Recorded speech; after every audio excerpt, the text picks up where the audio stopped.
So, according to certain theories and research, there are 16 different personality types. Today we're going to find out which type I am. Oh boy. The Myers-Briggs Type Indicator. People have been messaging me from across the galaxy for a long time now, asking if I'll take this test. Now, I have actually been putting off doing it because, well, look, I'm generally all around pretty much a positive guy. I'm fairly chilled out. I pride myself on the fact that I'm not easily bothered by stuff that just doesn't matter. But being British inherently makes me a skeptical vegetable, if you will, which is somewhere on the cynicism scale between slightly dubious and cynical bastard. I just find it quite difficult to believe that technology is at a place where it can predict my personality based on a few questions. I don't know anything about psychology, but what I do know is that people are complex, and personalities can change over time depending on where you're at in your life. So, taking this test does not mean this is going to be my personality forever. I am going to change, you are going to change, we're all going to change. But maybe that could make this whole thing interesting.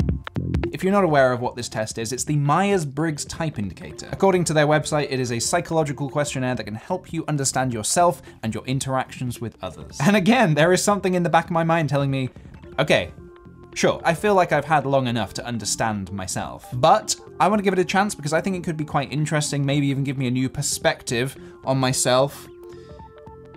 Or it could be complete garbaggio.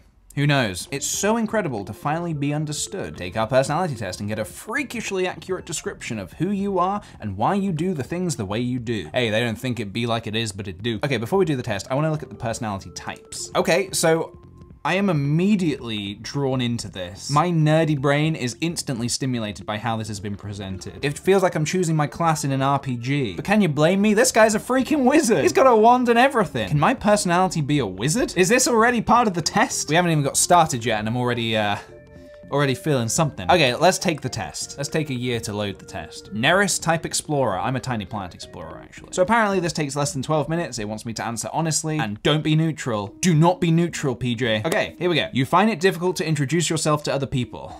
Agree or disagree? I wouldn't say I find it difficult to introduce myself to other people. I'm just like, hey, I'm PJ, how's it going? I'm very open just to chat to people, so yeah, I wouldn't say I find it difficult. You often get so lost in thoughts that you ignore or forget your surroundings. Okay, yes, that does happen sometimes. I am a prolific daydreamer, I daydream a lot, and it is usually when I'm thinking of ideas. If I get a creative idea in my head, I just can't stop thinking about it. It keeps me up at night, so I would say I agree. Next we have, you try to respond to your emails as soon as possible and cannot stand a messy inbox. Ooh, this is interesting. I recently cleared out my inbox, so I have nothing pending, and that felt good, believe me. To take 10,000 emails from my inbox and sort them into categories, that felt good. I mean, I would say I respond quick enough for it to not be a problem. I agree that much. But believe me, a year ago, I would have been completely the opposite end of that spectrum there. You find it easy to stay relaxed and focused even when there is some pressure. Okay, so if I'm answering honestly, although I like to think that I can stay chill and focused, when there's pressure, I do crumble a little bit. So I don't find it easy to stay relaxed and focused.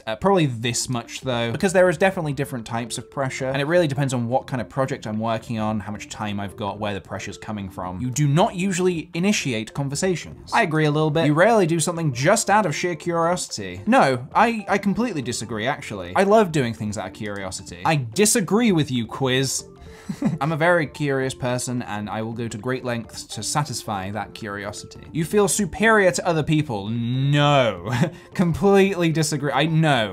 I do not feel superior to anyone. We're all just different, we do different things, we have different lives. It doesn't make anyone better or worse because of where they're at in their life, so no, I completely disagree. Being organized is more important to you than being adaptable. Again, I go through bouts of being super organized to being super messy, but I guess if I'm looking at my life right now, being organized is pretty damn important because I got a lot of stuff going on behind the scenes that I'm trying to get on top of, so I agree. You are usually highly motivated and energetic. I would say hell yeah, man. I have constantly got a lot of energy running through me and I just want to use that energy to do stuff. I would say highly motivated, yes, but to the point where it's at a fault. To the point where even when I'm on a break, I'm thinking, I could be working on stuff. What could I be working on right now? But I'm trying to get better at that. Winning a debate matters less to you than making sure no one gets upset. I guess when I'm working creatively with a group, there is a lot of debating. You have to get across your idea and debate why your idea is the one that is most likely the one to go for. And I guess a lot of emotion is brought into that sometimes.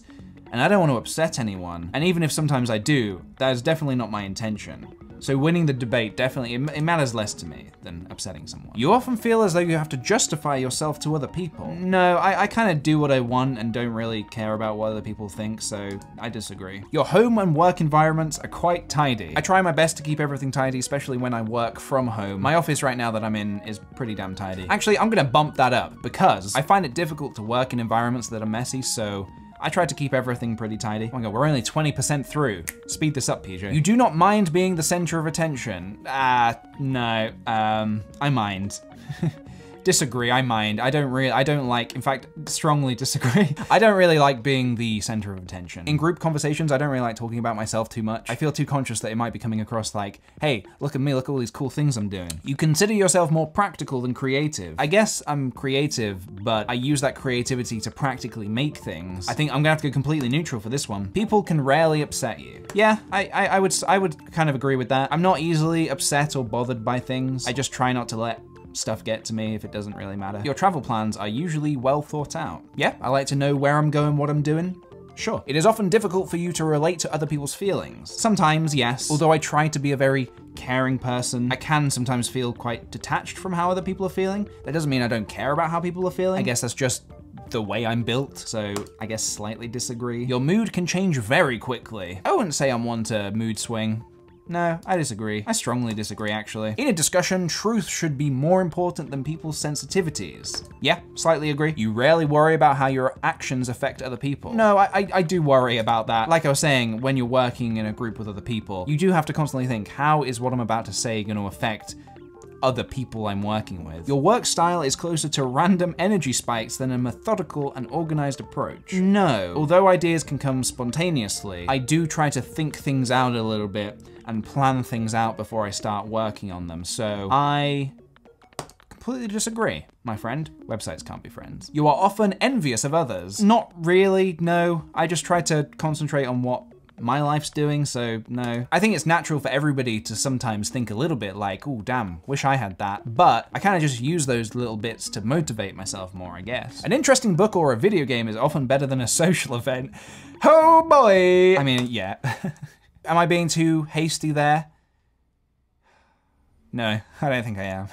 Being able to develop a plan and stick to it is the most important part of every project. No, I disagree. My instinct was to go agree, but thinking about it, stuff changes, man. You have to roll with it, otherwise you're gonna get swept under the rug. Is that the right analogy? You have to roll with it, otherwise you're gonna fall to the dust. I don't think that's any analogy, PJ. In the world of making stuff, you have to be able to adapt projects as you go along. I'm gonna go completely disagree, because if you write something and think this is gonna be the final result, you're mistaken, my friend. You rarely get carried away by fantasies and ideas. No, I get carried away by fantasies and ideas. You often find yourself lost in thought when you're walking in nature. I would say nature can take that toll on me, definitely. I mean, I live right by the ocean. To be honest, it's pretty difficult to not be completely absorbed by the waves as they're constantly crashing against the stones. If someone does not respond to your email quickly, you start worrying if you said something wrong. Nope. People have busy lives. If I did say something wrong, that's their problem.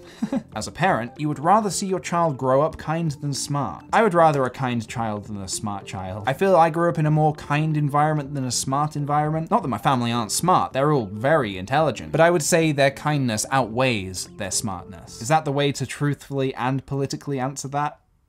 I'm sorry, Mum. You do not let other people influence your actions. Sometimes I do. I don't think that's necessarily a bad thing. I would slightly disagree with that. Your dreams tend to focus on the real world and its events. My dreams are messed up, man. Wait, does that mean sleepy dreams? Or either way, completely disagree. It does not take you much time to start getting involved in social activities at your new workplace. This is a difficult one to answer because my new workplace would probably mean a new production, a new film production, working with a new crew maybe. I guess as the director, I get in there and get social pretty quickly, so it doesn't take me long. You're more of a natural improviser than a careful planner. Again, it goes back to the being spontaneous thing, so yeah. I slightly agree. Your emotions control you more than you control them. I think I can control my emotions. I don't Hulk out a huge amount. You enjoy going to social events that involve dress-up or role-play activities. I don't really do that a whole lot unless it's talking about like D&D. That's, I guess, a role-playing activity. So, I enjoy that. There's a weird thing about dressing up. I've said this in the past in regards to dressing up as Wiggles the Clown, and how that character just completely engulfs me and I just change whilst I'm as Wiggles. When you're wearing a mask, you're a completely different person. And so when I'm Wiggles the Clown, I feel like I have infinite confidence. It's so weird. It's a total Jekyll and Hyde, I'm telling you. You often spend time exploring unrealistic and impractical yet intriguing ideas. Yeah, yes, everything I believe in is taking unrealistic ideas and trying to make them real. You would rather improvise than spend time coming up with a detailed plan. Sometimes a little bit. Again, with writing and film, you have to be on your feet, so I slightly agree. You are a relatively reserved and quiet person. Yeah, I agree. If you had a business, you would find it very difficult to fire loyal but underperforming employees. Yep. You often contemplate the reasons for human existence. Yeah. Logic is usually more important than heart when it comes to making important decisions. This is a difficult one because I am very torn a lot of the time because I see things logically, but then there is the heart. I slightly agree that logic usually makes more sense. Keeping your options open is more important than having a to-do list. Slightly disagree. I think having a to-do list can be helpful, very helpful in fact, but there is something to be said for being flexible with that to-do list. A to-do list doesn't have to be the be-all end-all, you know? If your friend is sad about something, you are more likely to offer emotional support than suggest ways to deal with the problem. I disagree. I'm not the greatest at emotional support, but again, I do like to try and find logical ways to fix things. I think that's not a bad answer, that's just, I guess, the way I am. You rarely feel insecure. I slightly disagree. I think in the realm of making things, it's natural to feel a little bit insecure about what you're doing and yourself in general, but I don't let it get me down or anything, I just persevere. You have no difficulties coming up with a personal timetable and sticking to it. I agree. I don't find it difficult to just stick to stuff if you've planned stuff. Being right is more important than being cooperative when it comes to teamwork. No. It's a bit presumptuous to think that you would always be right anyway. You think that everyone's views should be respected regardless of whether they're supported by facts or not. I slightly agree. If somebody has convinced themselves that they think something for a certain reason, whether it's by fact or not, you don't need to rail your reasoning into them to try and change their ways. You feel more energetic after spending time with a group of people. No. You frequently misplace your things. A little bit sometimes. You see yourself as very emotionally stable. Yeah. I guess so. Your mind is always buzzing with unexplored ideas and plans. Hell yeah, man. You would not call yourself a dreamer. I disagree, man. I dream up a lot of dreams, my friend. You usually find it difficult to relax when talking in front of many people. Disagree. I can be relaxed when talking in front of many people. In fact, doing panels at events like VidCon and Summer in the City, I get a huge adrenaline rush from it. I love talking in front of huge amounts of people. Of course, it totally obliterates me, but I love doing it in the moment. Generally speaking, you rely more on your experience than your imagination. No, disagree. I make things out of cardboard because I'm so inexperienced at making things with proper materials. You worry too much about what other people think. No, a little bit, but not a huge amount. We're on the home stretch, here we go.